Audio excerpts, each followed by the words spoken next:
Hey everyone, welcome back to another lesson here on the channel. Today we're going to be talking about whether you should start a general store or a brand specific store when you're selling on Amazon.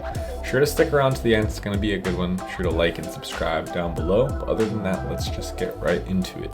Alright, so we've just moved over into my computer, and the first one that we're going to be going over is the brand specific storefront. So this doesn't mean that your brand has to relate to the thing you're calling. You don't have to be called home decor something brand to sell home decor items. It just means that the space that you're focusing on, every product slightly relates to the next one.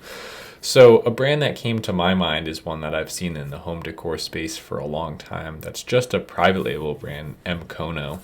Mkono, however you say it. From that standpoint, I don't necessarily know that the name's that catchy, but they have certainly overwhelmed the space, right? So what they primarily do is they sell what I would call kind of like bohemian decor, but they sell rustic decor too. They sell all different kinds of decor. Then you'll see occasionally they have just like random products thrown in there. They're probably trying to expand their brand out into several categories, but primarily they're selling this kind of stuff, okay? Home decor items, things that you would find in your home. Hanging planters, baskets, wall decor, shelves, all that kind of stuff. So this is a really powerful strategy for a couple of reasons. Generally, some pros of having a brand specific area is that you have brand recognition and the ability to leverage your current product success into your future launches. You could do things like providing coupons to the customers that you already have for your new launches, which is a great way to get your products launched, especially, you should be sending them back to Amazon to buy another one of your products. You also have really good sales potential for your company, right? So when you have several very strong products in a very specific niche with easy to manage inventory, and maybe 18 to 30% profit margins consistently, you're able to sell that brand to companies who, collect and buy out Amazon private label businesses for anywhere from 2.5 to 5 times your profit, right? So you might be able to walk away with, $500,000, $1 million from selling your Amazon business. One of my students actually just sold his Amazon business for $500,000. Really cool. That's very exciting. Definitely the biggest success story that I have had, and that's really cool that he planned to go that route, because I don't know anyone personally who sold their Amazon business until now, but he did it, and that's really exciting. So he had branded specific storefront, right? He was selling products in a very specific area, and that generally will increase your ability to do something like that. That's not to say that you can't sell a general storefront. It's just when you have a few products that are related together and you have kind of brand recognition and it could go somewhere, whoever's taking it over can see where that company is going and what that brand is doing. It's more likely to pick up that company. So that's it. There's some really good positives about doing it this way. Let's talk about the other way. So the other way is actually you're selling a bunch of stuff. Maybe you're selling a toolkit, you're selling some home decor, you're selling some party games, and you're selling some kitchen gadgets, right? You don't necessarily stick to one place, and then maybe you go really broad with what you're calling your storefront. You're not calling it something specific to a area.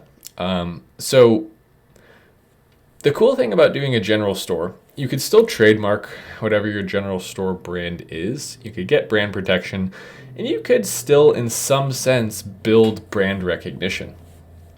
That's not the primary goal of a general store, and the good news is that you don't have to choose one or the other. You could do a general store and branded stores based off of the successful products that you're launching from the general one.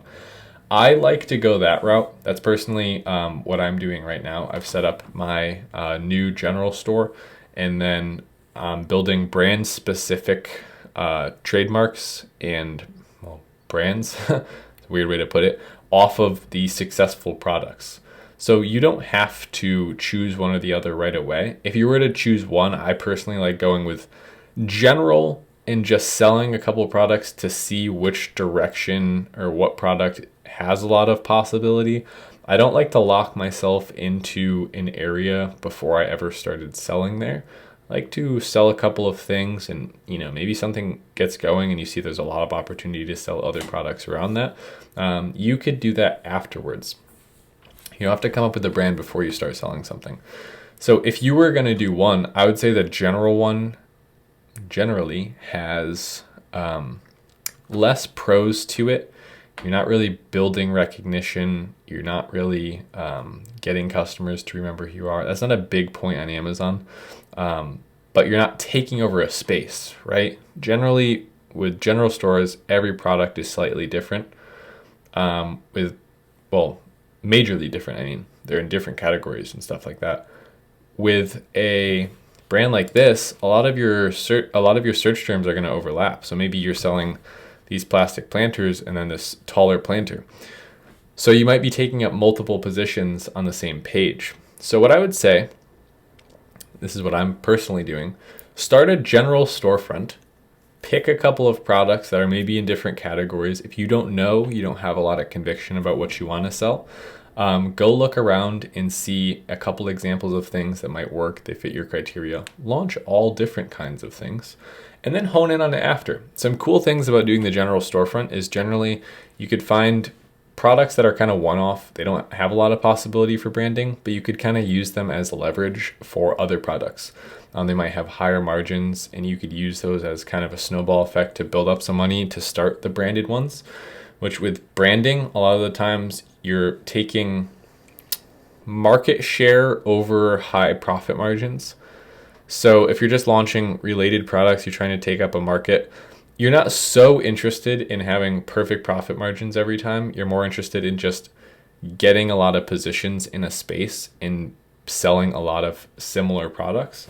And you're making up for it with volume. At the general store, you're more likely to pick those one-off, highly profitable products. So I want you to comment down below. What do you think that you would launch if you aren't selling it? Or if you are selling it, do you sell brand specific, or do you sell as kind of a general store operator?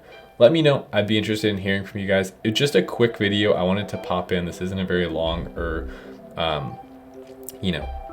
in-depth tutorial type video. Just some thoughts that I had about this topic. I wanted to share them with you. So be sure to subscribe down below for more videos like this one, and leave a thumbs up if you enjoyed the video. But other than that, I'll see you on the next one. Thanks so much. Later.